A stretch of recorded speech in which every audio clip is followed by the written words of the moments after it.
यो पहाडको वर्तमान राजनीति स्थिति चुनावी माहौल धेरै चर्किँदै जाँदैछ तर हिल टिएमसी माथि एउटा मौनता छाएको देखा परिरहेछ के होला यसको कारण यस्तो हुन्छ कि मौनता त म यसलाई भन्न सक्दिनँ राजनीति कोही बेला लडेर खेलिन्छ कोही बेला राजनीति हेरेर पनि गरिन्छ तर मेनली कुरो आजसम्मको जति पनि आन्दोलन भनौँ त्यो आन्दोलनको तितो मिठो भोगाई तपाईहरुले भोग्दै आउनु भइरहेका छन् गत 17 को आन्दोलन जो भयानक भएको थियो त्यो भोगाई पनि तपाईहरुसँग छ यति संघर्ष गर्दै आउनु भएको छ पार्टीको निम्ति तर कहीं कतै पार्टीले तपाईहरुमाथि कोल्टे नीति अपनाएको जस्तो के त्यस्तो महसुस भइरहेको छैन यो चुनावी विषय लिएर साथै उम्मेदवार विषय लिएर यस्तो हो कि अघि मैले भने राजनीति कोही बेला लडेर खेलिन्छ कोही बेला हेरेर पनि खेलिन्छ र पार्टीको मेन एजेन्डा हुन्छ त्यो मेन एजेन्डा भित्र बसेर हामी काम गर्नुपर्छ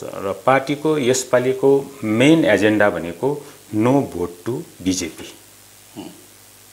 किनभने राज्यमा बीजेपी आयो भने सर्वप्रथम के हुन्छ भन्दाखेरि एनआरसी लागू गर्छ सिटिजन एमेन्डमेन्ट बिल जुन थियो एक्ट भइसकेको छ उनीहरूले त्यसको पश्चात अब नेक्स्ट स्टेप इज एनआरसी र एनपीआर र एनआरसी लागू गर्ने उनीहरू पुरै प्रयासमा छ र किन रोक्नुपर्छ बीजेपीलाई नो भोट टु बीजेपी पहाडबाट त सम्पूर्ण राज्यमा हुँदैछ भने हाम्रो परिप्रेक्ष्य पनि अलग्गै छ नो भोट टु बीजेपी भन्ने तपाईहरुको कतै यो नो भोट बीजेपी को कारणले गर्दा तपाईहरुको पार्टी भित्र खैला बैला अनि पार्टी छोड्ने अनि पार्टीदेखि अलगिने अनि पार्टीमा निराश असन्तोष छाइरहेको देखिन्छ यसले कतै तपाईहरु पार्टीमा विपरीत एउटा संकेत भइरहेको तपाईले त्यस्तो के हैन कुनै पनि पार्टी गरिसकेपछि पार्टीको एउटा लक्ष्य हुन्छ त्यो लक्ष्य हासिल गर्नुको निम्ति धेरै कुरोको स्याक्रिफाइसहरु पनि चाहिन्छ अन्त त्यो लक्ष्य छ त्यो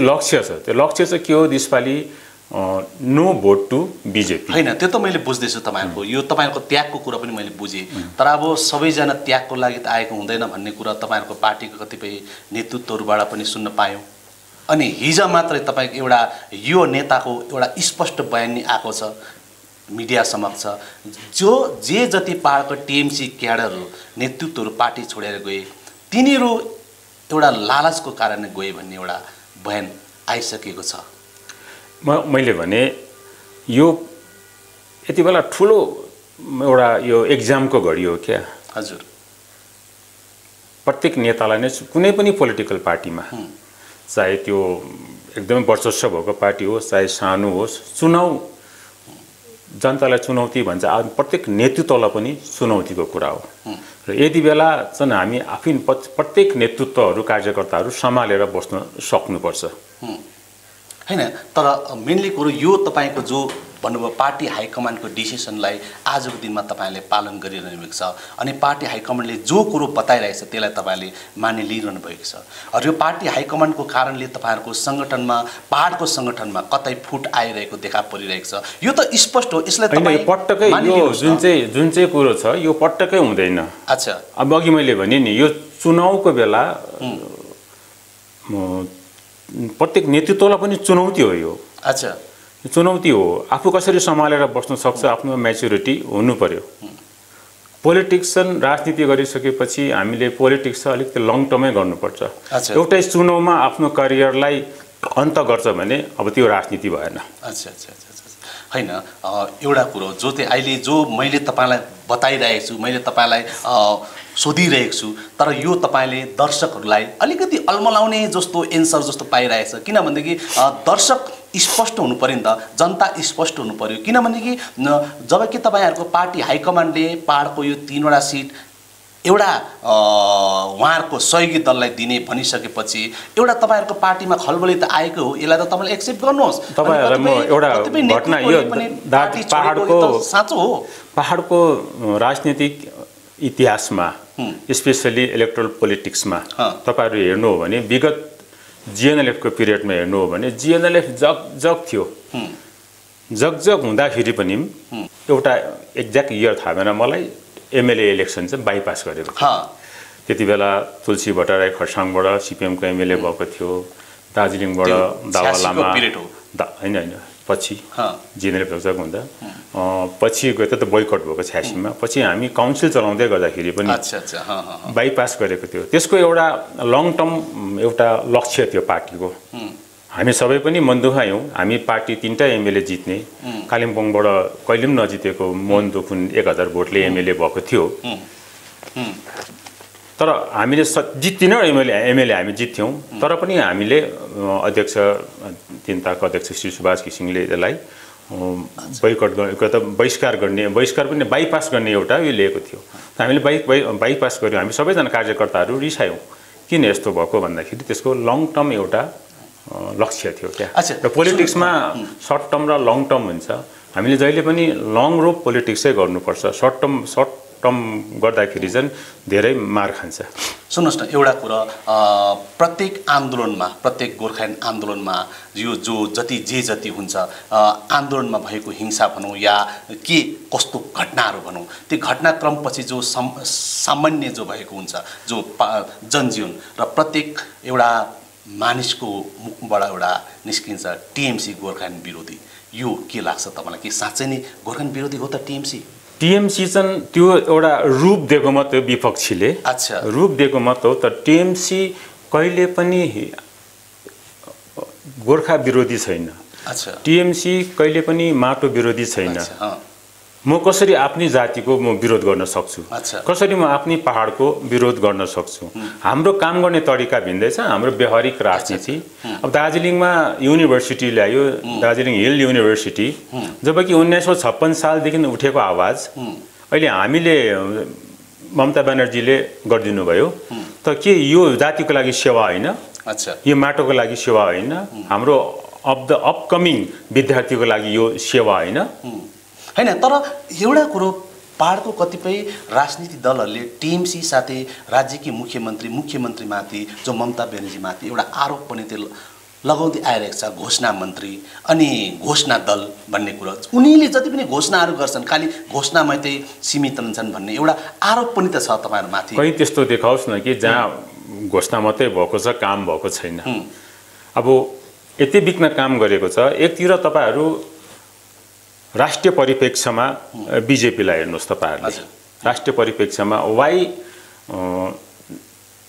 नट टु भोट बीजेपी किन योपालि बीजेपीलाई जरैसँग उखाल्नु पर्छ किन हाम्रो यो एउटा पहल अथवा मुहिम हामीले छेडेको लक्ष्य राखेको छौं भन्दाखेरि प्रधानमन्त्री 2014 मा तपाईको भोटमा उठ्दाखेरि उहाँले के नारा लाउनु भएको थियो अनि सौगन्ध मेरा मिट्टी का देश मैं नहीं बेच्नु दूंगा अथवा मेरो माटोको कसम म देश बेच्नु दिँदैन भनेको थियो आज सबै देश बेचिसक्यो त म माटोको कसम म देश बेच्नु दिँदिन 2014 मा प्राइम मिनिस्टर नरेन्द्र मोदीको नारा आज सबै देश बेचिसक्यो त भारत पेट्रोलियम बेच्यो रेल बेच्यो अब सबै कुरा नै बेचिसक्यो कि यो सबै सरकारी सम्पत्ति बेचेर चाहिँ 5 ट्रिलियन इकोनोमीको लक्ष्य राखेको मोदी सरकारले 5 ट्रिलियन इकोनोमीको लक्ष्य राखेको सबै कुरो बेचेर आज 1969 मा 14 वटा बैंक नेशनलाइज भयो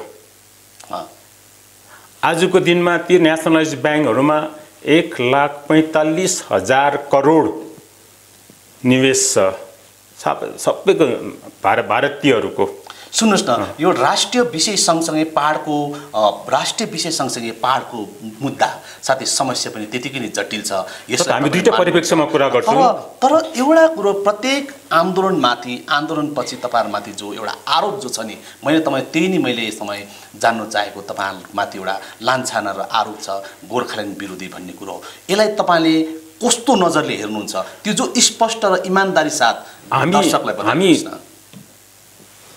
हामी भने नि हामी आई बिङ अ गोर्खा हामी गोर्खाको विरोध गर्नै सक्दैनौँ न हजुर तर हाम्रो भनाइ छ पहाडवासी सबै गोर्खा जातिलाई बी रियलिस्टिक यथार्थको रूपले कुनै पनि चीजलाई हेर यथार्थको रूपमा हेर अच्छा भावनाको रूपमा नहेर यथार्थको रूपमा हेर भन्नुको अहिलेसम्म जति पनि आन्दोलन भइरहेको छ ती सबै भावनासँग जोडिएको छ यस भावनासँग जोडिएको छ भन्नुको तपाई यथार्थको रूपमा तपाई त खुदै नै आन्दोलनकारी हुनुहुन्थ्यो 86 को आन्दोलनमा अन्त विद्यार्थी अन्तमा नेता गएर यस त्यही त रियलाइज गरेँ त मैले रियलाइज नगर्ने हो त आज म त्यही पार्टीमै रहन्थेँ नि। अच्छा। त्यो रियलाइज गरेर त अब व्यावहारिक राजनीति गर्नुपर्छ हामीले भनेर त हामीले यो अँगालेको त हिल तृणमूल कङ्ग्रेसलाई अथवा अल इन्डिया तृणमूल कङ्ग्रेसलाई हामीले अँगालेको त फाडमा अब व्यावहारिक राजनीति गर्नुपर्छ। भावनाको राजनीतिले हामीलाई टुङ्गोमा पुर्याउँदैन, आदि समय मात्रै नष्ट गरिदिन्छ भन्ने हामीले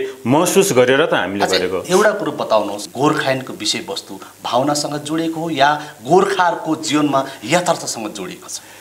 जहाँसम्म अहिले मानिसहरूले बुझिरहेको छ, मैले भने नि त्यसलाई यथार्थमा हेर्नुपर्छ। कुनै पनि चिजलाई हामीले यथार्थमा हेर्नुपर्छ, भावनामा चाहिँ ल्याएर हामी हेर्न हुँदैन। अहिलेसम्म भावनासँग जोड्ने काम भयो, यथार्थमा हामी हेर्नु सक्नुपर्छ के कति सम्भव छ या छैन, वेदर फिजिबल अर नट। र हामीले यथार्थमा नै हामीले हेर्नुपर्छ कुनै पनि चिजलाई। हामी सबैलाई हामी आह्वान गर्छौँ, कुनै पनि चिज, नट ओन्ली गोर्खाल्यान्ड, कुनै पनि चिजलाई हामीले चाहिँ भावनाको रूपमा हेर्नु हुँदैन, यथार्थको रूपमा हामीले हेर्नुपर्छ। आन्दोलन चाहिँ भावनासँग जोडिएको छ।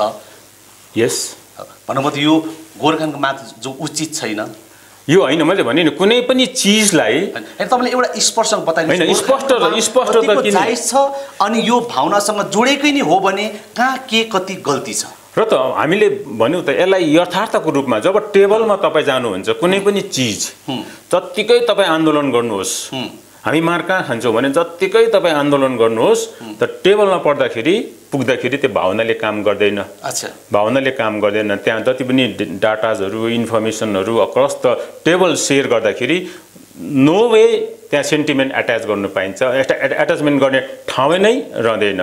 सुन्नुहोस् न, तपाईँ त अब धेरै सालदेखि राजनीतिसँग जोडिएको हुनुहुन्छ अनि राम्रा औदामा पनि तपाईँ बस्दै आइरहनु भएको छ। तपाईँ आफ्नो जिम्मेदारीको साथ, इमान्दारीको साथ ती औदाको तपाईँहरूले प्रयोग पनि गरिरहनु भएको छ र आजसम्म धेरै पटक आन्दोलन भए गोर्खाल्यान्ड विषयवस्तु लिएर, र आजसम्मको आन्दोलन अनि टेबलमा वार्ता फत्ती हुनु नसक्नु मेन कारण के लाग्छ? मान्छेहरूलाई आन्दोलित बनाउँछौँ हामी, त्यसमा मैले पनि बनाएँ। हामी इतिहासको आधारमा बनाउँछौँ। हजुर, इतिहासको तथ्यहरू अघि राखेर भन्छौँ। तर एउटा कुरो पछि हामीले बुझ्यौँ, हिस्ट्री क्यानट बी रिभिजिटेड। इतिहासै हो। हामी इतिहासको हिसाबमा मान्छेलाई आन्दोलित बनाउँछौँ। जब हामी टेबलमा जान्छौँ यथार्थको कुरा गर्नुपर्छ। यथार्थको कुरा गर्दाखेरि कुनै पनि नेगोसिएसन, कुनै पनि जे पनि हुनसक्छ त्यो चाहिँ वर्तमान सिनारियोमा, प्रेजेन्ट सिनारियोमा मात्रै हुन्छ, हिस्ट्रीको आधारमा, इतिहासको आधारमा हुँदैन। त्यसले गर्दाखेरि तपाईँ हेर्नुहोस् 86 को आन्दोलन कतिपल्ट भयो, वाइ डिजिएसीमा आएर सम्झौता भयो। अच्छा, धेरैले भने कि त्यति बेला सुभाष घिसिङज्यूले, जिएनएलएफ पार्टीले कुनै इन्टेलेक्चुअल्सहरूलाई साथमा लिएन र यो भयो भन्यो। त 2007 को जुन चाहिँ आन्दोलन भयो, भारतभरि छरेर बसेको जति पनि इन्टेलेक्चुअल्सहरू थियो, गोर्खा इन्टेलेक्चुअल्सहरू थियो, सोसल साइन्टिस्टहरू थियो, एक्स सर्भिसमेनको ठुल्ठुलो औदामा भएकाहरू थियो, रिटायर्ड आइएएस अफिसर्सहरू थियो, भागवतको जसलाई अहिले हामी बुद्धिजीवी प्रकोष्ठ भन्छौँ हाम्रो जातिको, उहाँहरूको एन्टायर इन्भल्भमेन्ट थियो। त त्यो हुँदै पनि किन चाहिँ 2007 को आन्दोलन अर्कैतिर गएर एउटा सम्झौता भयो त, जिटिएमा सम्झौता भयो त? मैले तपाईँसँग त्यही त जान्न चाहेको कुरो, किन तपाईँ राजनीतिसँग अनुभवी हुनुहुन्छ र वर्तमान तपाईँ एउटा सत्ताधारी पार्टीको नेता हुनुहुन्छ। यो त जनताले क्लियर बुझ्नु पर्यो नि। होइन, त्यो त अब जनताले यदि क्लियर बुझेको भए बार उहाँहरू आन्दोलन उत्रिने थिएन। जनताले तपाईँ स्पष्ट बताइदिनुहोस् न, यो वार्ता जब हुन्छ, जब आन्दोलन भएपछि त्यो अन्तमा गएर टेबलमै नै बस्नुपर्छ, टेबलदेखि अर्को कुनै उपाय छैन, टेबलमै जानुपर्छ। तर प्रत्येक टेबलमा हामी मार खाँदैछौँ, त्यहाँ हामी के कारण मार खाँदैछौँ, हाम्रो त्यहाँ के चुक हुँदैछ? किन तपाईँ त अब सत्ताधारी दलको साथै तपाईँसँग राजनीति अनुभव छ। मेरो व्यक्तिगत हिसाबले भने नि हाम्रो मार हामी किन खान्छौँ भने जनतालाई हामी एउटा देखाएर आन्दोलन गर्छौँ, नेताहरूको ताक अर्कै हुन्छ। टेबलमा आउँदाखेरि जुन प्रकारले आन्दोलित बनाएको हुन्छ नेतृत्वहरूलाई, टेबलमा आउँदाखेरि उनीहरू अर्कै कुरा हुन्छ। भन्नुभयो त नेताको इन्टेन्सन, लक्ष्य ठिक छैन। होइन, मैले भने नि हामीले प्रत्येक नेतृत्वले, जनताले मात्र होइन, नेतृत्वले चाहिँ कुनै पनि चिजलाई, कुनै पनि मुद्दा जनताको हितमा उठाउँछौँ भने कुनै पनि सार्वजनिक मतलब चिजलाई सार्वजनिक गर्छौँ भने हामी त्यसलाई चाहिँ एकदमै रियालिटी पर्सपेक्टिभमा हेर्नुपर्छ हामी। तर एउटा कुरो दाजु, अब गत केही दिन अघिदेखि जनता त्यस्तो हेर्नुहोस् है, जनता त यस्तो हो, पब्लिक यस्तो हो, एउटा नेतृत्वले नहुने चिजलाई मजाले प्रेजेन्टेसन गरेर अगाडि राख्दछ भने जनताले त विश्वास गर्छ। जनताले त नेतालाई विश्वास गरेको हुन्छ। होइन, मैले तपाईँसँग जान्न चाहेको कुरो, तपाईँ 86 को आन्दोलनदेखि तपाईँ हुनुहुन्छ अनि त्यो 86 को आन्दोलन तपाईँ एउटा आन्दोलनकारी नेता पनि हुनुहुन्थ्यो र आज तपाईँ सत्ताधारी पार्टीको एउटा प्रवक्ता पनि हुनुहुन्छ। मैले तपाईँसँग जान्नु चाहेको तपाईँ आन्दोलनकारीको पक्षमा पनि थिए अनि सत्ताधारीको पक्षमा पनि हुनुहुन्छ अनि केही न केही चुक त छ, जुन चुक चाहिँ हाम्रो दर्शकहरूलाई तपाईँले बताइदिनुहोस् भन्न चाहेको। र अर्को कुरो चाहिँ के हो भन्दाखेरि एउटा गत 17 को आन्दोलनदेखि हामीले एउटा यसलाई अध्ययन गऱ्यौँ भने केन्द्रको सरकारले चाहे उनीहरूले पोजिटिभली होस् चाहे नेगेटिभली होस् गोर्खाल्यान्डको विषयवस्तुमाथि वार्ता बोलाइरहेका थिए। ती वार्तामा राज्यको पक्षबाट उपस्थित नहुनको कारणले वार्ता आजसम्म सम्भव भएन, सफल भएन भन्ने धेरै राजनीतिक दलहरूको तपाईँहरूमाथि आरोप छ, ताकि राज्य सरकार गोर्खाहरूको समस्याको समाधानमाथि इमान्दार छैन भन्ने कुरा उहाँहरूको एउटा गम्भीर आरोप छ। अब दुईटा कुरो हेर्नुहोस् है, अब तपाईँ कुरा निकालिहाल्नुभयो। केन्द्र सिन्सियर छ कि छैन भन्ने कुरोमा 11वटा जनजातिको मुद्दा पनि सबैतिर छाइरहेको छ अहिले। त 2014 सालमा पनि 11वटा जात गोष्ठीलाई जनजातिको स्ट्याटस दिनुपर्छ भन्नेमा 2014 मा पनि माननीय मुख्यमन्त्री ममता ब्यानर्जीले सिफारिस गरेको क्याबिनेटले त्यसलाई 2018 मा पनि गरिदियो। तर 2018 मा पनि गरिदियो, तर अहिलेसम्म केन्द्रले ball is now in centre's court. त आजसम्म किन त्यसलाई पास गराउँदैन? एउटा कुरो हेर्नु, हामी गोर्खा जातिमाथि तृणमूल कांग्रेस अथवा ममता ब्यानर्जी कति सिन्सियर छ भन्ने कुरोमा एउटा कुरोमा अझै तपाईँहरू हेर्नुहोस्। 2002 मा तामाङ र लिम्बूलाई ट्राइबल स्ट्याटस दियो। It is only in Bengal and Sikkim. तर यो 11वटा जनजातिलाई जात गोष्ठीलाई जनजातिको दर्जा दिनुपर्छ भन्ने मुद्दा उठेको सिक्किम र यहाँ पहिलेदेखि हो। दुईपल्ट दिदी ममता ब्यानर्जीको क्याबिनेटले पास गरिसक्यो, रेकमेन्डेसन पठाइसक्यो, तर सिक्किमले भर्खर पठाएको कुरो हामी थाहा पायौँ होइन। दाजु एउटा कुरो, गत केही दिन पहिला मात्रै कति सिन्सियर छ त जेएनएलएफ पार्टीको एउटा नेताले तपाईँहरूमाथि एउटा गम्भीर आरोप लागेको छ यही विषयमाथि। उहाँले चाहिँ भन्दैछ मुख्यमन्त्रीले एउटा सिफारिस मात्रै पठाएको हो, जस्तै सिक्किम सरकारले चाहिँ एउटा क्याबिनेटमा पास गरेर पठाएको र क्याबिनेटमा पास गरेर पठाउनु र एउटा सिफारिस पठाउनु एउटा डिफ्रेन्स विषय हो, यो अलग अलग विषयवस्तु। क्याबिनेटमा पास गरेर पठाएको छ हैन, उहाँहरूको यो आरोप छ नि त तपाईहरुमा। हैन, अब त्यो त पछि तपाईले गत केही दिन पहिला मात्रै स्टेट गभर्नमेन्टले एउटा विज्ञापन जारी गरेको थियो ताकि हामीले यसो गर्यौं उसो गर्यौं भनेर। त्यो विज्ञापनमाथि धेरै बहस पनि भएको थियो अनि त्यो पत्रिकामा पनि आएको थियो अनि त्यो एउटा राजनीतिक मुद्दा पनि बनेको थियो, चर्चाको विषय भएको थियो। तर उहाँको एउटा आरोप छ बंगाल सरकारले चाहिँ मुख्यमन्त्रीले चाहिँ एउटा सिफारिस मात्रै पठाएको, तर सिक्किम गभर्नमेन्टले चाहिँ एउटा क्याबिनेटमा बाकायदा रेजुलेसन पास गरेर पठाएको हो। क्याबिनेटमा रेजुलेसन गरिकन पठाएको यो कुरो। अच्छा, भन्नुपर्दा जेएनएलएफको ती नेताले जनतालाई भ्रममा पारे। यस, फल्स हो उसको, फल्स हो त्यो। अच्छा, एउटा कुरो तपाईँ मान्नुहोस्, जब दिल्लीमा कृषकको आन्दोलन हुन्छ त्यो आन्दोलनमाथि केन्द्र सरकारको दबाउ हुन्छ, दिल्ली सरकारको दबाउ हुन्छ, तपाईहरुको पार्टी चिच्चाउँछ सेन्ट्रल गभर्नमेन्ट अत्याचार गर्यो, अन्याय गर्यो, अत्याचार गर्यो अनि निर्दोष मान्छेलाई लाठीचार्ज गर्यो भनेर तपाईहरु चिच्चाउनुहुन्छ, जबकि तपाई आफ्नै ठाउँमा आन्दोलन हुन्छ र आन्दोलनकारीमाथि निर्दयतापूर्वक लाठीचार्ज गरिन्छ, गोली चलाइन्छ, फेरि तपाईहरु मौन बस्नुहुन्छ। अब यो गत 17 को आन्दोलनमा हिल टिएमसीले यी विषयहरुमाथि कति विरोध गरे त्यो बताइदिनुस् न दर्शकलाई। यो कुरा चाहिँ तपाईहरु म एउटा कुरा अझै क्लियर गर्न चाहन्छु कि क्लियर गर्नु पर्यो। एउटा कुरा के भने 86 को आन्दोलन हेर्नुहोस्। 86 को आन्दोलन हजुर, हाम्रो पार्टीको हाम्रो जातिपट्टि कस्तो छ भन्ने 86 को आन्दोलनमा जति पनि सीपीएम कार्यकर्ताहरू थियो उहाँहरूलाई लड्नको निम्ति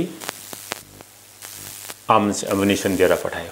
2017 को आन्दोलनमा दिदी ममता ब्यानर्जीले तिमीहरू कसै आपसमा लडाई गर्दैन, तिमीहरू अनसेफ छौ भने सिलगढीमा आएर बस, सिलगढीमा आएर बस्नु, तर कसै त्यहाँ आपस्तमा लडाइँ गर्दैन।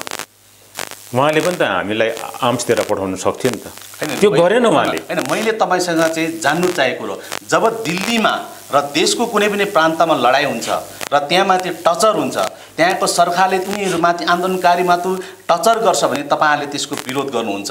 तर मैले तपाईँसँग जान्नु चाहेको जब कि 17मा यहाँ आन्दोलन भएर हिल टिएमसीले त्यसको कति विरोध गरे। हामीले तपाईँ अघि मैले भने नि, तपाईँ हामीलाई त्यस्तो विरोध गर्ने लाउने ममता ब्यानर्जीले अथवा तृणमूल कांग्रेसले हामीलाई जवाब दिनको लागि खुकुरी समात्नुपर्छ, हत्या नै समात्नुपर्छ भन्ने होइन। तर विरोध त एउटा के भन्छ, एउटा पेपरको माध्यमबाट पनि हुन्छ। अनि एउटा अघि मैले भने नि हामीलाई यिनै बसेर पुलिसको संरक्षण दिएर हामीलाई त्यसको विरुद्धमा अघि लाउँथ्यो। तर उहाँले भने हामीलाई तपाईले दर्शकलाई इमानदारीसँगले जवाब दिनु भएको छ, इमानदारीसँगले जवाब दिनुहोस्। त्यति बेला डेमोक्रेसी एउटा प्रोसेस पनि त छ, विरोध गर्नलाई डेमोक्रेटिक प्रोसेस पनि छ, तर त्यो प्रोसेस तपाईँहरूले गर्नुभयो भएन, यति दर्शकलाई स्पष्ट बताइदिनुहोस्। मैले अघि तपाईँलाई भने यदि तृणमूल कांग्रेसको गोर्खाल्यान्डको विरुद्ध तिमीहरू कहिले लड्नुपर्छ भनेर हामीलाई अघि मैले भने नि पुलिस दिएर संरक्षण दिएर राख्थ्यो हामीलाई। तर उहाँले भन्नुभयो तिमीहरूले आपस्तमा लडाइँ गर्नु हुँदैन, तिमीहरू यदि असुरक्षित महसुस गर्छौ भने तिमीहरू सिलगढीमा आएर बस्नु भन्यो। हैन, मैले त्यहाँबाट नै इन्टेन्सन भेरी क्लियर हुन्छ नि त। हैन त, तपाईको त्यो सिधासिधी भन्नुपर्दा तपाईहरुले यहाँ ग्राउन्ड खाली गरिदिएको र त हामी विरोधमा होस्, हामी आपस्तमा लड्दिउँ न हामी दाजुभाइसँग। मैले तपाईसँग त्यही त जान्नु चाहेको, तपाईहरु लड्नु पर्थ्यो भन्ने मेरो कुरा होइन। म तपाईहरुले पनि के भन्छ त्यही प्रकारले जवाब दिनुपर्छ भन्ने कुरो होइन। तर मैले तपाईसँग भन्नु चाहेको बंगाल सरकारले साँच्चै नै अत्याचार गरेछ। हैन, बंगाल सरकार यदि नि कमसेकम यस्तो नहोस् भनेर तपाईहरुको पक्षबाट एउटा केही त डेमोक्रेसी वे, एउटा जो मार्ग छ, गणतान्त्रिक मार्ग छ, त्यो मार्गको माध्यमबाट त्यसको विरोध पनि जनाउन सकिन्थ्यो। खैर, यो कुरालाई छाडौँ। अब एउटा कुरो, पहाडको राजनीति गर्मागर्मी चलिरहेको छ, चुनावी महल चलिरहेको छ, धेरै हलचल छ। तपाईहरुको पार्टीको नेताहरू धेरै नै ठुस्किए, धेरै नै मन दुखाए, अनि तपाईहरुको पक्षबाट उनीहरूलाई मनाउने काम पनि भइरहेको छ। आज त्यो मनाउने प्रोसेस कहाँ के कति पुगेको छ? अस्ति मैले तपाईँ अघि नै मैले भनिहालेँ नि, यो चुनावको बेला not only Trinamool Congress contesting party पनि होइन, सबै चुनावको बेलामा सबै नेतृत्वलाई एउटा चुनौतीको प्रश्न हुन्छ। चुनौती सबले सामना गर्नुपर्छ यसको। मैले भने नि जहिले पनि पोलिटिक्सन लङ टर्म हेर्नुपर्छ, सर्ट टर्म हेर्नु हुँदैन। कोही बेला राजनीति लडेर पनि गरिन्छ, कोही बेला राजनीति हेरेर पनि गरिन्छ। तर एउटा कुरो दाजु स्पष्ट भन्नुपर्दा 17 को आन्दोलनमा नोकझोक भएका तपाईहरु, उनीहरूको शिकार भएका ती राजनीतिक दलहरूलाई आज तपाईहरुको नेतृत्वले सकाउनुपर्छ र उनीहरू हाम्रो सहयोगी दल हो भनेर खुल्ला छोडिदिँदा तपाईहरुको मन के कस्तो भइरहेछ? अब यस्तो छ कि राजनीति, मैले भने नि राजनीति गरिसकेपछि एउटा बृहत स्वार्थ हुन्छ, ठुलो एउटा एजेन्डा हुन्छ। त्यो एजेन्डाभित्र धेरै कम्प्रोमाइजेसहरू गर्नुपर्छ। यसैले गर्दाखेरि राजनीतिमा पर्मनेन्ट एनिमी पनि हुँदैन, पर्मनेन्ट फ्रेन्ड पनि हुँदैन। राजनीति भनेको इट इज अनसिन एरिथमेटिक। 2+2 4 हुँदैन राजनीतिमा, 2+2 क्यान बी एनिथिङ। तर एउटा कुरो, राज्यकी मुख्यमन्त्री तपाईले भर्खरै मात्र भन्नुभयो तपाईहरुको नेत्री गोर्खाहरुमाथि साँच्चै नै सफ्ट कर्नर छ, उहाँले गोर्खालाई काफी कुछ सोचेका छन्।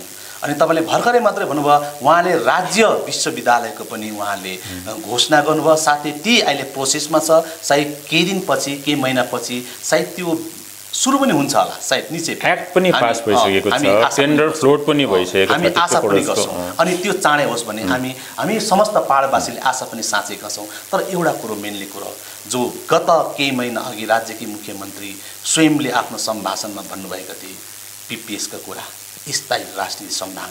त्यो स्थायी राजनीति संविधान तपाईँ पार्टी प्रवक्ता हुनुहुन्छ, त्यो के हुन सक्ला? अब यस्तो छ, दिदीले योपालि घोषणापत्रमा पनि उल्लेख गरेको छ। अच्छा, जति पनि स्टेक होल्डर्सहरू छ, स्टेक होल्डर्स लिएर त एउटा पिपिएस सम्बन्धी काम गर्छु भनेर उहाँले जलपाइगुडीको सम्भाषणमा पनि उहाँले घोषणा गर्नुभएको र अहिले यो हाम्रो चुनावी घोषणापत्रमा सङ्कल्प पत्रमा पनि यो कुरो उल्लेख गरेको छ। सुन्नुहोस् न, एउटा यहाँको जो गोर्खाल्यान्डपन्थी राजनीतिक दलहरूले जसले चाहिँ गोर्खाल्यान्डको आवाजलाई उठाउने गर्छन्, बार उठाउने गर्छन्, चाहे त्यो मनले होस् चाहे केले होस्, तर उठाइरहेका छन्। ती राजनीतिक दलहरूले भन्ने गर्छन् 86 को आन्दोलनपछि दार्जिलिङ गोर्खा हिल काउन्सिलको गठन भए, 7 को आन्दोलनपछि गोर्खाल्यान्ड क्षेत्रीय प्रशासनको गठन भए। यी दुई जो राज्यको व्यवस्थाले पहाडको समस्याको समाधान भएन, अनि एकदमै भएन। त्यसकारणले अब यदि स्थायी राजनीति समाधान हो भने बङ्गालदेखि अलग व्यवस्था हुनुपर्छ। जस्तै छुट्टै राज्य गोर्खाल्यान्ड कि त केन्द्र शासित प्रदेश नभए 244A जो भन्ने गरिरहेका छन्। अनि यी तीनवटा विषयवस्तु त सेन्ट्रलको पर्यो। तर ममता ब्यानर्जीले खुदीले नै पनि भनिसकेको छ 17 को आन्दोलनपछि यो गोर्खाल्यान्डको जो मुद्दा छ यो मेरो विषयवस्तु होइन भनेर उहाँले स्पष्ट भनिसक्नु भएको छ। तर यहाँ विषय तीनवटा छ, यो तीनवटा विषय नै सेन्ट्रलको विषय पर्यो। अब स्टेटको स्थायी राजनीतिक समाधान के हुन सक्ला? सबैले why people are supporting BJP, एउटै कुरा हो, उसको स्मल स्टेटलाई उसले सपोर्ट गर्छ भनेर सिम्पल कुरा। त अब आर्टिकल 370 काश्मीरलाई राज्यलाई के बनायो? युनियन टेरिटोरी बनाइदियो। आसाममा जाउँ, आसाममा पहिला बोडोल्यान्ड टेरिटोरियल काउन्सिल थियो, त्यो भन्दाखेरि बोडोल्यान्ड अटोनोमस काउन्सिल थियो। अस्ति फेरि एउटा सम्झौता भयो बोडोल्यान्ड टेरिटोरियल रिजन भनेर, बिटिआर भनेर भयो। जब आसाममै बिजेपी छ, आसाममै बिजेपी छ, केन्द्रमा पनि बिजेपी थियो, त्यहाँ बोडोल्यान्ड किन हुन सकेन? त BJP is totally against smaller state. यो त प्रुफ भयो, इट इज प्रुभ नाउ। 14 देखिको यताको वाजपेयीको बिजेपी भन्दिनँ म, 14 देखि यता मोदीको बिजेपीमा it is proved they are against smaller state. हजुर हैन, मैले तपाईसँग जान्नु चाहन्दैछु नि त। अब त्यो त सेन्ट्रलको विषय भयो। अब मैले तपाईँ स्टेटको विषय गर्दैछु, जो राज्यकी मुख्यमन्त्रीले आफ्नो सम्भाषणमा खुल्ला रूपमा भन्नुभएको छ। अनि साथै तपाईँले अहिले भर्खरै पनि भन्नुभयो چې स्थायी राजनीति समाधानको विषयवस्तु चाहिँ मेनिफेस्टोमा उल्लेख गरेको छ हाम्रो पार्टीले। उल्लेख गरिसकेपछि त्यो त एउटा निचै केही त होला, तपाईँ पार्टी प्रवक्ता हुनुहुन्छ नि त। यस्तो हो नि, यो त यस्तो हो, उहाँले उल्लेख गर्नुभएको छ। त उहाँले के भन्छ, जति पनि स्टेक होल्डर्सहरू छ उहाँहरूसँग बसिकन त्यसको एउटा निचोड निस्किन्छ। अच्छा, उहाँहरूसँग बसिकन एउटा निचोड निस्किन्छ। स्थायी राजनीति समाधान के हो त्यो खुलासा छैन, ताकि भन्नुपर्दा पार्टीलाई पनि त्यो हैन। यो त स्थायी राजनीतिक समाधान के हो भनेर त जसले बिजेपीले सङ्कल्प पत्रमा हाले नि, आज उसलाई पनि थाहा छैन। किनभने बिजेपीको दार्जिलिङको वर्तमान विधायक भाइ निरज जिम्बाले पनि स्वयं एउटा प्रेस भेलामा भनेको छ व्हाट इज दैट पीपीएस भनेको के हो, हामी बिजेपीलाई सोध्नुपर्छ भनेको छ नि। हैन, मैले त तपाईलाई अघि नै मैले भनिहालेँ नि, जो यो तीनवटा विषयवस्तु छ, छुट्टै राज्य गोर्खाल्यान्ड, केन्द्र शासित प्रदेश र 244A, यो सेन्ट्रलको विषय हो भनेर मैले तपाईलाई अघि नै मैले भनिसकेँ। अब यी तीनवटा विषयवस्तुमाथि उहाँको स्थायी राज समाधान हो या होइन त्यो कुरो तपाईले भने जस्तो त्यो छुट्टै राज्य माग गर्नेहरूमाथि बसेर चर्चा हुने हो विषय हो। तर यो तीनवटा विषयवस्तु, तर मैले तपाईसँग जान्नु चाहेको तपाईले पनि गिनाइदिनुहोस् न, जस्तो यो स्टेटको जो स्थायी राज समाधान जसरी अहिले मैले तपाईलाई गिनाइदिएँ तीनवटा। यो चाहिँ यस्तो छ कि यो विषय चाहिँ टेबलमा बसेर स्टेक होल्डर्सहरू टेबलमा बसेर चर्चा गरेर निकाल्ने विषय हो। अच्छा, यो यसरी प्रेस भेलामा यसरी फेस टु फेसमा भन्ने कुरो होइन नि। यो यो हैन अब धेरै यो गहन विषय हो नि। हैन त्यो गहन विषय त हुँदै हो, मैले तपाईँलाई भन्दैछु यो गहन विषय हो र त तपाईँ एउटा पार्टी प्रवक्ता किनभने आज पिपिएस भने त जसले पिपिएस भनेर कराउँदैछ नि they are also not confirm what is PPS. अच्छा, उनीहरू आफै कन्फ्युज छ भन्नुहोस् पिपिएस भनेको के हो। जसले पिपिएस भनेर कराउँदैछ उनीहरू पनि कन्फ्युज छ, बीजेपीले संकल्प पत्रमा लेख्यो उनीहरू पनि कन्फ्युज छ अनि तपाईहरु पनि कन्फ्युज छ। हामी त हाम्रो त क्लियर भनिदिएको छ, हाम्रो त क्लियर भनेको छ दिदी ममता ब्यानर्जीले कि घोषणा पत्रमा के भनिदिएको छ भने यो जति पनि स्टेक होल्डरहरू छ स्टेक होल्डर्सहरूसँग राखेर हामी कुरा गर्छौँ हजुर र एउटा निचोड निकाल्छौँ भनेको छ। तर 2019 को चुनावमा पिपिएसलाई हाल्यो तर अहिलेसम्म पिपिएस सम्बन्धी के हुन सक्छ भनेर एउटा कुनै प्रकारको बहस भयो। केन्द्र सरकारले गर्यो, बीजेपीले गर्यो, पिपिएस के हुनु स्टेक होल्डरलाई राखेर पिपिएस के हुन सक्छ भनेर वार्तालाई त बोलाएको नि त सेन्ट्रल गभर्नमेन्टले वार्तालाई बोलाएको हो, त्यो त तपाईले मान्नुहोस्। गत तर वार्ताको लागि के को लागि बोलायो उनीहरूले पिपिएस त क्लियर बुझ्नु पर्यो। वार्ताको लागि एकपल्ट वार्ता बोलायो, त्यहाँ it is clearly written GTA review भनेपछि हैन फर्स्ट वार्तामा सब्जेक्ट म्याटर थियो रिभ्यू अफ जिटिए, त थुप्रै पार्टीहरू गएन हैन गएन। सेकेन्ड टाइममा फेरि गोर्खाल्यान्ड भनेर आयो, 17 को आन्दोलन पनि वार्ता बोलाएको थियो गोर्खाको तपाईहरुको हैन सुन्नु न गोर्खाको के भरे सेकेन्ड टाइम फेरि गोर्खाल्यान्ड इस्यु भनेर बोलायो, सबजना पहाडकोहरू खुसी भए। तर राज्यको बीजेपीको प्रेसरमा मिटिङ भन्दा 2 दिन अगाडि त्यसको फेरि कन्टेन्ट नै चेन्ज भयो, विषयवस्तु नै चेन्ज भएर फेरि जिटिए नै भयो। त राम्ररी तपाईँ हेर्नु हो भने 86 को आन्दोलन गोर्खाल्यान्ड भनेरै भयो, गोर्खाल्यान्ड भनेरै भयो, तर डिजिएसीमा एउटा सम्झौता भयो। त दिनेले चाहिँ डिजिएसी चाहिँ this is a permanent political solution भनेरै दिएको हो। अच्छा, अनि 2007 मा एजिटेसन भएर 11-12 पल्ट टक भएर जुन टकमा सम्पूर्ण पहाडको बुद्धिजीवीहरू पनि थिए, रिटायर्ड आइएएस अफसर्सहरू थिए जसलाई धेरै जनताले आशा राखेको थियो, त्यसमा फेरि एउटा जिटिएमा आएर त्यो सम्झौता भयो। त दिनेले त दोस्रो पल्ट पनि दिस इज पिपिएस भनेर दिएको है। एउटा कलकत्ता दिल्लीलाई त क्लियर, कलकत्तालाई पनि क्लियर छ दिस इज पिपिएस भनेर। बंगाल विधानसभाका चुनाव घोषणा भइसकेका छन् अनि चुनावी मल एकदम डरलाग्दो तातिरहेका छन् अनि भोटको बजारमा धेरै अड्कलबाजीहरू पनि चलिरहेछन्। अब हुने विधानसभा चुनावमा राज्यमा कसको सरकार बनेला जस्तो लाग्छ तपाईलाई? मिडिया, नेसनल मिडिया जम्मै बीजेपीले आफ्नो पक्षमा राखेको छ कि जुन प्रकारको हुङ्कार पिर्दै थियो। त दुःखको कुरा यो बंगालको विधानसभा चुनावमा अझ उम्मेदवार पाएको छैन बीजेपीले। जुन प्रकारले नेसनल मिडियामा हुङ्कार पिट्यो, परिवर्तनको लियो, तर आज उम्मेदवार पाएको छैन। आज स्थिति कस्तो छ बीजेपीको भने आज सीपीएमलाई एकजना सीपीएमको मान्छे लिएर भोलि टिकट दिने अवस्थामा छ। अब कलकत्तामा हेर्नुहोस्, चौरङ्गीबाट त्यो शिखा मित्र जो कांग्रेसको एउटा वरिष्ठ नेता सोमेन मित्रको मिसेस, उहाँलाई भेटेको मात्रै त्यो शुभेन्दु अधिकारीले भोलिपल्ट टिकट दियो। एकजना तरुण साई भन्नेलाई जो उसको मिसेस टिएमसी को क्यान्डिडेट छ, उसलाई टिकट दियो। जब उनीहरू दुईजनालाई थाहा छैन। अब क्यान्डिडेट नपाएर बाबुल सुप्रियो एउटा minister of state of government of इन्डियाको उसलाई पनि मैदानमा उतारिरहेको छ। 3-4 जना एमपीलाई पनि मैदानमा उतारिरहेको छ क्यान्डिडेट नपाएर, आजको दिनसम्म क्यान्डिडेट नपाएर। त यो सबैले देख्दाखेरि हामीलाई विश्वस्त छौँ हामी जुन प्रकारले दिदी ममता ब्यानर्जीले राज्यवासीको लागि काम गरेको छ। प्रत्येक क्षेत्रमा, चाहे शिक्षाको क्षेत्र होस्, चाहे हेल्थको क्षेत्र होस्, चाहे रुरल इन्फ्रास्ट्रक्चरको क्षेत्र होस्, चाहे बेकारीलाई शिक्षित बेकारीको लागि होस्, जुन प्रकारले काम गरेको छ।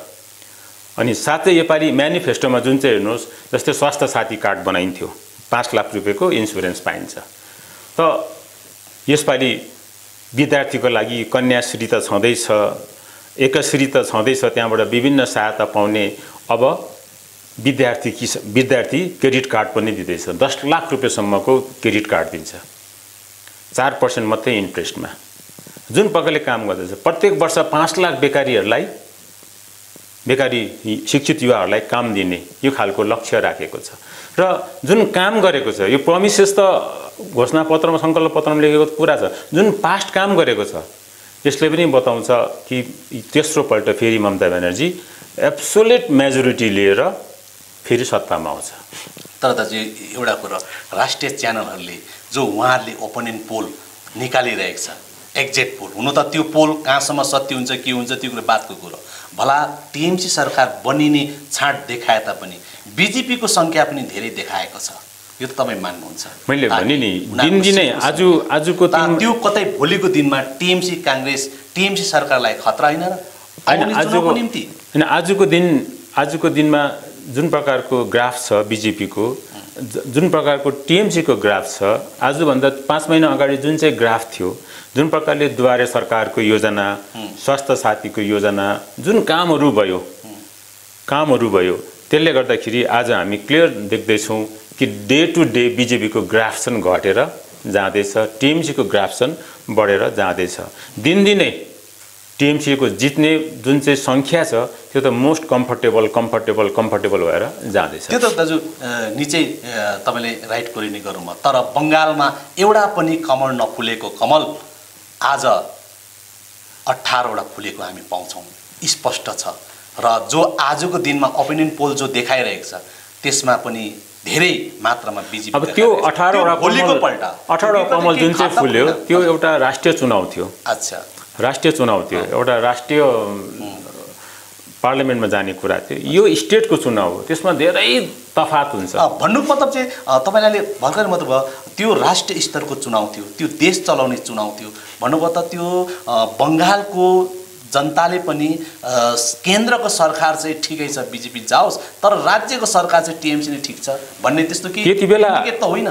त्यति बेला चाहिँ के हो भन्दाखेरि जुन चाहिँ मोदी लहर थियो, मोदी लहरको जोड थियो, मोदीलाई मान्छेले टेस्ट गरेको थिएन। अच्छा अच्छा, बुझेन? टेस्ट गरेको थिएन, टेस्ट गरिसक्यो, अब बुझ्यो मोदी के हो बुझ्यो। नत्र भने यशवन्त सिन्हा जस्तो बिजेपीको एउटा धुरन्धर नेतृत्वले आएर तृणमूल काङ्ग्रेस जोइन गर्ने थिएन नि त। दाजु त्यस्तै हो भन्दै तपाईँहरूको पनि त दिनेश त्रिवेदीले टिएमसी छोडेर बिजेपी जोइन गर्यो, यो पनि त होइन। अब तपाईँ हेर्नुहोस् राष्ट्रिय स्तरमा दिनेश त्रिवेदी कतिको थियो? अच्छा, त्यो हेर्नुहोस्, उहाँ त रेलवे मन्त्री बनिसकेको। कसले बनाएको थियो? It is Mamata Banerjee. मैले तपाईँसँग त्यही त जान्न चाहेको, जब मोदीले बनाएको यशवन्त सिंहले छोड्यो त ममता ब्यानर्जीले बनाएको दिनेश त्रिवेदीले छोड्यो होइन? त्यसमा त अब ममता दिनेश त्रिवेदी र यशवन्त सिन्हालाई तौलिनु भयो भने राष्ट्रिय स्तरमा, राष्ट्रिय नेतृत्वमा अनि राष्ट्रिय राजनीतिमा उहाँहरूको सहभागिता हेर्नु हो भने तपाईँ माथि नै पाउनुहुन्छ उहाँलाई। अनि एउटा कुरो अझै म तपाईँलाई के कुरा राख्छु भने कहीँ कतै हाम्रो पहाडको मानिसहरूमा चाहिँ एउटा के छ भने स्टेटले एउटा डिस्क्रिमिनेटरी फिलिङ राख्छ भन्ने कुरो छ। र आज म तृणमूल काङ्ग्रेस गरेको 2012देखि मेरोमा त्यही भावना थियो, कहीँ कतै हामीलाई त्यो डिस्क्रिमिनेटरी भावना राख्छ भन्ने। तर आज मैले हेर्दाखेरि त्यो डिस्क्रिमिनेटरी भावना छैन।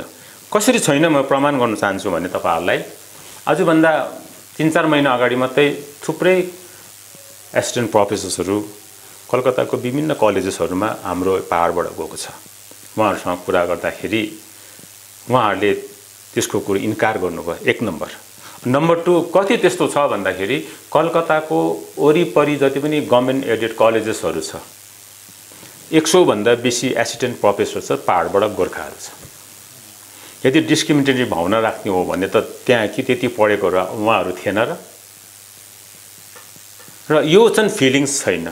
यो चाहिँ हाम्रो एउटा इन्फिरिटी कम्प्लेक्स मात्र हो। भन्नुभयो त ममता ब्यानर्जीले गोर्खाहरूलाई पनि त्यतिकै माया गर्छ र त गोर्खा बटालाइन अब तपाईँहरू घोषणापत्रमा हेर्नुहोस् गोर्खा बटालाइनको यसको हेडक्वार्टर दार्जिलिङ डिस्ट्रिक्टमा बस्ने भएको छ र उहाँले चाहिँ हर तरह उहाँको पक्षबाट स्टेटको पक्षबाट के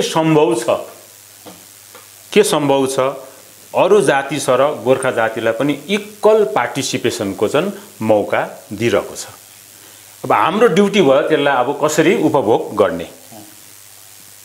ताकि तपाईँको भन्नुपर्दा स्टेट गभर्मेन्टले जे जति दिनु सक्छ त्यो दिइरहेको छ, तर जे जति दिनु सक्छ उहाँहरूले दिइरहेको छ, इक्वल पार्टिसिपेसनको मौका दिइरहेको छ। मैले भने नि त्यत्रो 100 भन्दा बढी एसिस्टेन्ट प्रोफेसर्सहरू छ कलकत्ता जस्तो ठाउँमा, वरिपरिको कलेजेसहरूमा। कि त्यहीँको योग्य कुनै त्यस्तो एसिस्टेन्ट प्रोफेसर हुने लायकको थिएन र? मतलब हामीलाई हाम्रो क्षमता अनुसार, हाम्रो योग्यता अनुसार इक्वल अधिकार दिइरहेको छ। Now it is our duty to grab. चुनौतीले हामी जाउँ, पहाडको यो 3वटा सिटमाथि तपाईँहरूको पार्टी नेतृत्वले भनिसकेको छ हामी सहयोगी दललाई समर्थन गर्छौँ भनेर, अनि यहाँबाट सहयोगी दल उठ्छ भनेर। पहाडमा तपाईँहरूको सहयोगी दल आजको दिनमा 2वटा देखा परिरहेछ, गोजामुङ 1, गोजामुङ 2। अब तपाईँहरूले कसलाई समर्थन गर्ने, कसलाई अब यो विषय लिएर हामी फर्स्ट चाहन्छौँ हाम्रो गठबन्धनले जित्नुपर्छ। अच्छा, गठबन्धनले जित्नु, तपाईँहरूको गठबन्धनभित्र पनि त होइन, हाम्रो गठबन्धनले जित्नुपर्छ। 1 नम्बर हाम्रो कुनै पनि हालतमा बिजेपीलाई यहाँबाट जराउ खाल्नुपर्छ।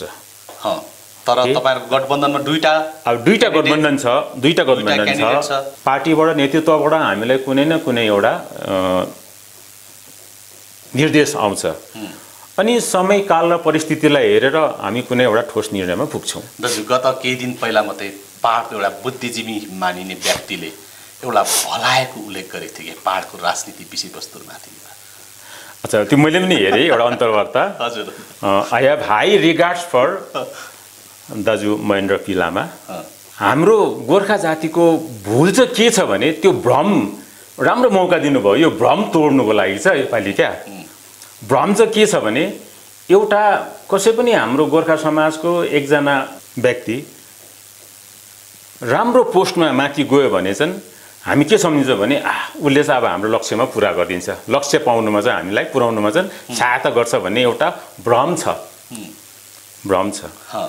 तर उहाँहरू चाहिँ जति पनि उच्च औदामा पुग्छ नि, उहाँहरू चाहिँ के हो भन्दाखेरि डाइरेक्टली इन्डाइरेक्टली सरकारको एउटा मेसिनरी हो। अच्छा, सरकारसँग आबद्ध भएको व्यक्ति हो, र सरकारसँग आबद्ध भएको व्यक्तिले चाहिँ जनताको आवाज लिएर जान सक्दैन सरकार समक्ष। सरकारले के भन्छ त्यो मेसेज चाहिँ लिएर जनता समक्ष आउन सक्छ, तर जनताको आवाज लिएर सरकार समक्ष राख्न सक्दैन अनि ल्याउन पनि सक्दैन। सरकारले जे डिक्टेट गर्छ त्यो काम गर्नुपर्छ, र हाम्रो यो चाहिँ भ्रम हो।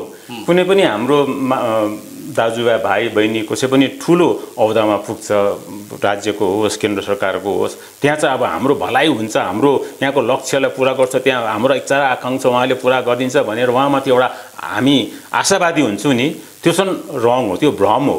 उहाँहरू चाहिँ डाइरेक्टली इन्डाइरेक्टली सरकारको मेसिनरी हो। सरकारले जे टास्क दिन्छ त्यो मात्रै काम गर्नुपर्छ।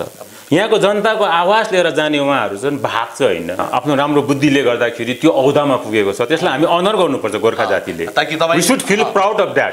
तर उसले हामी